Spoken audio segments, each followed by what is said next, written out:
अस्सलाम वालेकुम जी। मैं हूं नुमान मलिक और आप देख रहे हैं मेरे YouTube channel RJ Numan Malik official. मेरे साथ दिग्जान साहब मौजूद हैं। सर, आपका बहुत शुक्रिया। ये बताइएगा, राना सनाउल्लाह साहब बात करते हैं एक तरफ मज़ाकरात की, दूसरी तरफ सुहेल अफरीदी साहब मज़ामत के थ्रू प्रेशर जो है वो बढ़ा रहे हैं। और अभी उन्होंने लाहौर के बाद बाज़ाब्ता तौर पे ऐलान किया है सिंध जाने का, और सिंध से कोई राब्ते भी हुए हैं। दूसरी तरफ बातें हो रही हैं इमरान खान साहब की रिहाई के हवाले से कि 2026 उनके लिए बड़ा अहम होगा और बड़ा अच्छा साल होगा। इस हवाले से क्या खबरें हैं, जरा बताइएगा। देखें, तहरीक तहफ़्फ़ुज़ यानी पाकिस्तान और तहरीक इंसाफ का जवाब राना सनाउल्लाह के बयान पर आ चुका है और उन्होंने कहा है कि मज़ामत मज़ामत और मज़ामत, सिर्फ हम मज़ामत ही जारी रखेंगे। और जो मेरी बात हुई है तहरीक तहफ़्फ़ुज़ यानी पाकिस्तान के रहनुमाओं से, उन्होंने ये कहा है कि हम 1% भी मज़ामत से अपना फ़ोकस नहीं हटाएंगे। और उन्होंने कहा है कि हमारा जो प्लान है ग्राउंड पे निकलने का, वो प्लान बरकरार है और जो हमारी 8 फरवरी की कॉल है वो बरकरार है। और अगर हुकूमत संजीदा है तो मुज़ाकरात के लिए हम एक कमेटी बना देंगे। और अगर हम जा रहे हैं लाहौर और लाहौर हमारे 10 लीडर्स ने जाना है तो 10 में से 6 चले जाएंगे, 4 को हम मुज़ाकराती कमेटी में डाल देंगे। लेकिन ये नहीं हो सकता कि हम 8 फरवरी की कॉल वापस ले लें या हम मज़ामत रोक दें। उनको ज़ाहिर है जो ख़दशात इस वक्त सोशल मीडिया के ऊपर हैं, पाकिस्तान के लोगों में हैं, तो वही ख़दशात तहरीक तहफ़्फ़ुज़ यानी पाकिस्तान के भी हैं कि ये ट्रक की बत्ती होगी। क्योंकि देखें ना, अब सवाल यह है कि पिछले 10-12 दिन में ऐसा क्या तब्दील हुआ है कि वो इमरान खान जिसको ज़हनी मरीज़ करार दिया जा रहा था, वो इमरान खान जिनको कौमी सलामती के लिए ख़तरा करार दिया जा रहा था, जो नेशनल थ्रेट थे, जो गद्दार थे, जो मुल्क दुश्मन थे, जो मुजीबुर रहमान से बड़े गद्दार थे, उस इमरान खान के बारे में राना सनाउल्लाह साहब कह रहे हैं कि हम उनसे बातचीत करने के लिए तैयार हैं। उस इमरान खान को माइनस नहीं किया जा सकता।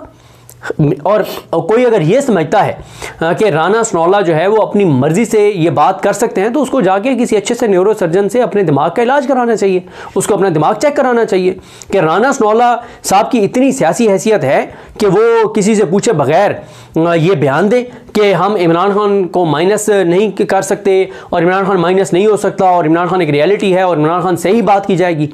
ये मतलब ये कैसे हो गया? तो ऐसा क्या हुआ पिछले 10-15-20 दिन में? 2 ही चीज़ें हुई और तो कुछ नहीं हुआ। एक क्या हुआ कि तहरीक तहफ़्फ़ुज़ यानी पाकिस्तान ने 20-21 दिसंबर को कौमी कॉन्फ्रेंस की और उस कौमी कॉन्फ्रेंस के अलामिये में कह दिया कि 8 फरवरी को हम यौम स्याह मनाएंगे, पहिया जाम हड़ताल होगी, सब गाड़ियों वालों को कहेंगे कि कोई गाड़ी ना निकाले, सब दुकानों वालों को कहेंगे कि दुकानें बंद रखें, लोग घरों से बाहर ना निकलें। और ज़ाहिर है उसके मुकाबले में पंजाब हुकूमत भी कर रही है कि वो उस दिन जो है ना वो पता नहीं मेट्रो भी फ्री चलाएंगे और बसें भी फ्री चलाएंगे, रिक्शे भी फ्री चलाएंगे और लोगों को पैसे भी देंगे और लोगों को पतंग भी फ्री बांटेंगे और पता नहीं क्या कुछ करेंगे वो लोगों के लिए, ताकि लोग निकलें, अट्रैक्ट हों। अच्छा, एक ये हुआ। और दूसरा ये हुआ कि सुहेल अफरीदी साहब जो हैं वो पहले उस कौमी कॉन्फ्रेंस के बाद वो क्या हुआ कि वो इस्लामाबाद में निकले, F6 गए, F10 गए, लोगों से मिले और लोगों से एक ही बात उन्होंने की कि मुल्क नहीं चल रहा, ये मुल्क को कमज़ोर कर रहे हैं, ये मुल्क को तबाह कर रहे हैं और ये नुकसान कर रहे हैं, आपकी आने वाली नस्लों का भी नुकसान कर रहे हैं, आपका भी नुकसान कर रहे हैं और अब आपने निकलना है, हमने स्ट्रीट मूवमेंट करनी है, हमने सड़कों पर निकलना है, इसके अलावा चारा नहीं है। उसके बाद सुहेल अफरीदी लाहौर चले गए। लाहौर तो जो उन्होंने रंग बनाया और जमाया और जो माहौल उन्होंने गरमाया, उसकी शिद्दत अभी तक पंजाब हुकूमत फील कर रही है। और उस लाहौर के विजिट से जो उन्होंने पूरी दुनिया में बैठे हुए ओवरसीज़ पाकिस्तानियों को भी उन्होंने चार्ज किया और उन्होंने सबको एक नई उम्मीद दी, मायूसी को ख़त्म किया और तहरुक दिया और एक जमूद तोड़ा। वो जो एक मिथ थी कि लाहौर में परिंदा भी पर नहीं मार सकता, लाहौर में कुछ नहीं हो सकता, वो सब उन्होंने मफरूज़ है, वो सारी मिथ उन्होंने जो है वो खाक में मिला दी। उन्होंने शरीफ ख़ानदान का गुरूर और तकब्बुर खाक में मिलाया कि लाहौर को आकर दिखाए, हम टांगें तोड़ देंगे। उन्होंने जाके दिखाया, जोरे बाजू अपनी ताकत से सब कुछ करके दिखाया और फिर वो यहीं तक नहीं रुके। उसके बाद आप उन्होंने कराची जाने का ऐलान कर दिया। अब ये भी एक परेशानी है कि कहीं ऐसा ना हो कि वो जो एक कुछ लोग उनको तजवीज़ दे रहे हैं पार्टी के अंदर से कि आप पहले फैसलाबाद जाएं, फैसलाबाद से मुल्तान जाएं, मुल्तान से भावलपुर जाएं, बाय रोड आप कराची तक जाएं और कराची से बाय एयर आप वापस आएँ, कहीं वो ये ना कर दें। अच्छा, वो ये नहीं भी करते, वो डायरेक्ट कराची जाते हैं और डायरेक्ट कराची से वापस आ जाते हैं। तो उसके बाद फिर वो उनका जो बताया जा रहा है तहरीक इंसाफ की तरफ से कि वो उसके बाद फैसलाबाद जाएंगे, फिर उसके बाद वो गुजरांवाला जाएंगे, उसके बाद वो साउथ पंजाब जाएंगे। तो ये एक निज़ाम के लिए बड़ी परेशानी है। देखिए, 3 दिन जो उन्होंने लाहौर में गुजारे, उन्होंने जिस तरह से शफी जान ने कहा कि 3 साल का जो मरियम नवाज प्रोजेक्ट था उसके ऊपर जो अरबों रुपए की इन्वेस्टमेंट थी वो सारी बर्बाद हो गई। तो 2 ही चीज़ें हुई हैं, एक 8 फरवरी की कॉल और एक सुहेल अफरीदी का लाहौर जाने के बाद कराची जाने का ऐलान। तो ये दो ही चीज़ें मुख्तलिफ हुई हैं और तो कुछ नहीं हुआ। और मैं ये समझता हूँ कि 8 फरवरी 2024 के बाद पहली मरतबा ग्राउंड के ऊपर इस तरह की प्रैक्टिकल एजिटेशन जो है वो तहरीक इंसाफ और तहरीक तफव्वुज़ पाकिस्तान जो है वो शुरू कर चुके हैं। इससे पहले तो ज़बानी कलामी बातें थी, एक दिन का जलसा होता था, डी चौक की तैयारियाँ होती थी। अब दूसरा जो उनका प्लान है अगला स्ट्रीट मूवमेंट का, अभी तो स्ट्रीट मूवमेंट की तैयारियाँ हैं, जो प्लान है वो बड़ा खतरनाक है इस निज़ाम के लिए, इस हुकूमत के लिए। वो प्लान क्या है? पहले क्या होता था, चलो चलो जी डी चौक चलो। वो क्या करते थे, पूरे पंजाब से पुलिस इकट्ठी करते थे इस्लामाबाद में, पूरे एजेके की पुलिस इकट्ठी करते थे इस्लामाबाद में, और फिर उसके बाद 26 नवंबर हो गया। अच्छा, अब ये क्या कह रहे हैं? ये कह रहे हैं नहीं, अब ये करना है हमने कि जो जहां पे है वो अपने शहर की सड़क बंद कर दे, मेन शाहराह बंद कर दे। अब आप मुझे बताएं, अगर लिया वाले चौकाज़म वाले निकल के एमएम रोड बंद कर देते हैं, बखर वाले जाके भी एमएम रोड बंद कर देते हैं, मियाँ वाली वाले एमएम रोड बंद कर देते हैं, तो एमएम रोड आप कैसे खुलवाएंगे? क्या पुलिस इतनी ज़्यादा बखर में, लिया में और मियाँ वाली में है कि वो मुख्तलिफ मकामात पे बैठे हुए मुजाहिरीन से या एहतजाज करने वालों से सड़कें खुलवा सके? मेरा तो नहीं ख्याल कि पुलिस खुलवा सकती है।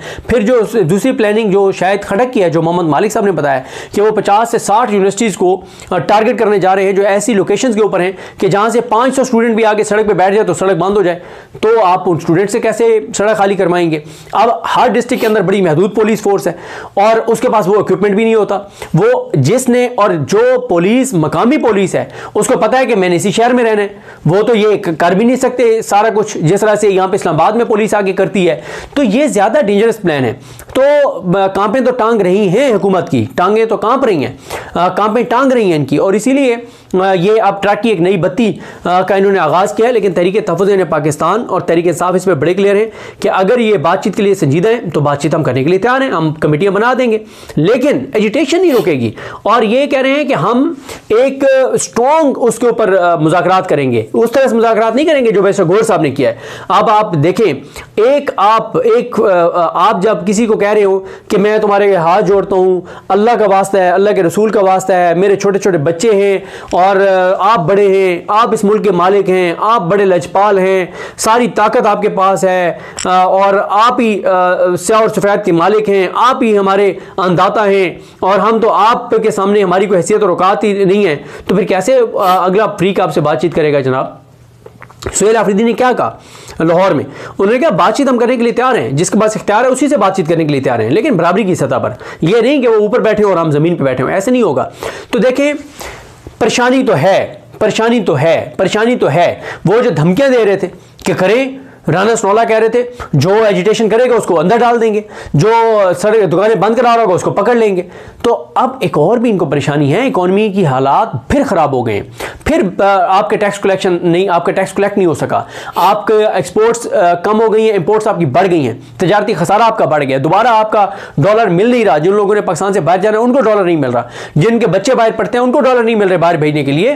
तो परेशानी तो बहुत ज़्यादा फ्रस्ट्रेशन और परेशानी है और खौफ है। और खौफ इस चीज़ का है कि अगर खुदा न खास्ता अगर ये एक तरफ इकॉनमी के हालात ख़राब होते चले जा रहे हैं, दूसरी तरफ तहरीक तहफ़्फ़ुज़ पाकिस्तान और तहरीक तहफ़्फ़ुज़ पाकिस्तान और तहरीक इंसाफ एजिटेशन कर रहे हों और लोग भी बेजार हो इकॉनमी की वजह से, कई लोग इनके साथ खड़े ही ना हो, लोग तंग आमद बजंग आमद। और वो जो ज़ोरैन ने जो आर्टिकल लिखा वो एक एक लफ्ज़ हकीकत पे मबनी है। अब जितनी मर्जी आप उनसे वो करवा लें कि ये मकसद नहीं तो ये मकसद था, सब पाकिस्तानी पढ़ चुके हैं, लोगों की आंखों का ऑपरेशन हो चुका है, लोगों को पता है उन्होंने क्या लिखा है। उन्होंने यही कहा है कि इस वक्त नौजवान नस्ल आपको नहीं मानती और आप जो कुछ नौजवानों के साथ कर रहे हैं तो वो वक्त दूर नहीं है जब खुदा न खास्ता सूरत हाल किसी और तरफ चली जाएगी। और इस निज़ाम के अंदर खौफ इस हद तक है कि बांग्लादेश में जो कुछ हुआ, नेपाल में जो कुछ हुआ, पाकिस्तान के टीवी चैनल्स को मना किया गया कि आपने जो है वो टीवी चैनल्स के ऊपर वो वीडियोस नहीं चलानी जो बांग्लादेश की हैं और जो नेपाल की हैं और जो श्रीलंका की हैं, कि कहीं हमारी यूथ को एक वहाँ से तहरुक ना मिल जाए, एक डायरेक्शन में मिल जाए कि यार अगर वहाँ का स्टूडेंट, बांग्लादेश का स्टूडेंट अपने मुल्क की खातिर निकल के और अपनी करप्ट हुकूमत को घर भेज सकता है तो हम क्यों नहीं भेज सकते। और फिर यहाँ पे तो देखें ना, उनकी इकॉनमी की सूरत हाल और हमारी इकॉनमी की सूरत हाल, वो तो ज़मीन आसमान का फ़र्क था। उनकी इकॉनमी, उनके बेरोज़गारी की रेशो, महंगाई की रेशो, वो तो पाकिस्तान तो उससे बहुत पीछे है। तो पाकिस्तान में तो ग्राउंड रियलिटी उससे ज़्यादा ख़तरनाक और खौफनाक है। ये हुकूमत बारूद के ढेर पर बैठी हुई है और ये हुकूमत बहुत खौफजदा है कि कहीं कोई आके और माचिस की तीली फेंक के ना चला जाए, इसलिए इनको खौफ है। और इसी खौफ की वजह से ये हुकूमत जो है अब इनकी कांपें टांग रही है और इन्होंने बातचीत का भी इशारे दे दिए हैं, लेकिन वो अभी तक तो ट्रक की बत्ती है, कोई उसमें संजीदा चीज़ नहीं है और ना ही उसको तहरीक तहफ़्फ़ुज़ यानी पाकिस्तान और तहरीक इंसाफ संजीदा ले रही है। और बाकी अगर ये संजीदा होते तो वो ना करते जो मंगल को इमरान खान की बहनों के साथ किया है। तो बाकी जो है वो टाउट्स जो हमें आके कहते थे कि इमरान खान 2026 में भी जेल रहेगा और इमरान खान जो गद्दार है और ये और वो है, अब बताओ ना ये हुकूमत क्यों कह रही है कि इमरान खान को हम माइनस नहीं कर सकते? इमरान खान माइनस नहीं हो सकता, कोई माइनस नहीं हो सकता, हम इमरान खान से बात करने के लिए तैयार हैं। तो इससे साबित हुआ कि आज भी सिस्टम को अगर कोई सिस्टम के लिए चैलेंज है तो वो इमरान खान ही है।